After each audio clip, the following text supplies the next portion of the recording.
Someone recently categorized my work as being on the border of woo. So, not so woo woo that it defies explanation and we don't understand what's going on, but also not really representative of a kind of mechanistic Descartesian approach to the human organism. I like to think of the human organism as a microcosmos and a macrocosmos. I'm a microcosmos in the sense that I'm just this little particle or wave, I don't know, of the greater cosmos, the universe. But then I also am a macrocosmos containing within me millions and billions of different particles and waves that are forming what I call me. And that process of understanding my relationship to myself, my relationship to something greater, is most facilitated by understanding movement.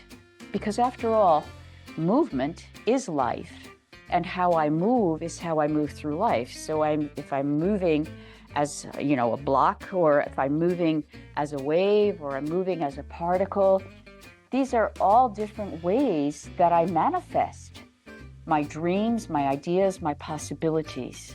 I like to think of using awareness of this fluidity of myself as a kind of inner alchemy, an alchemy of movement, which is why I call it movement alchemy.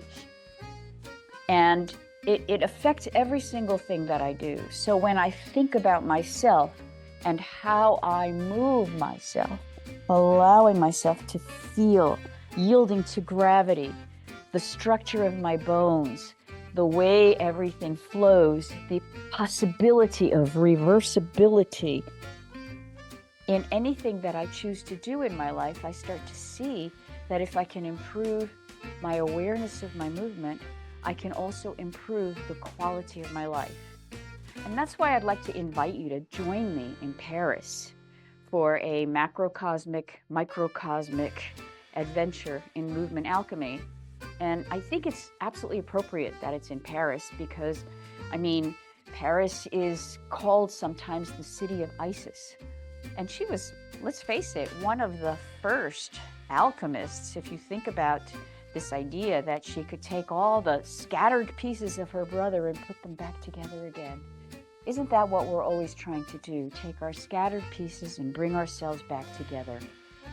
So I hope you can join me. It's a short workshop, but it'll be jam-packed with lots of interesting explorations.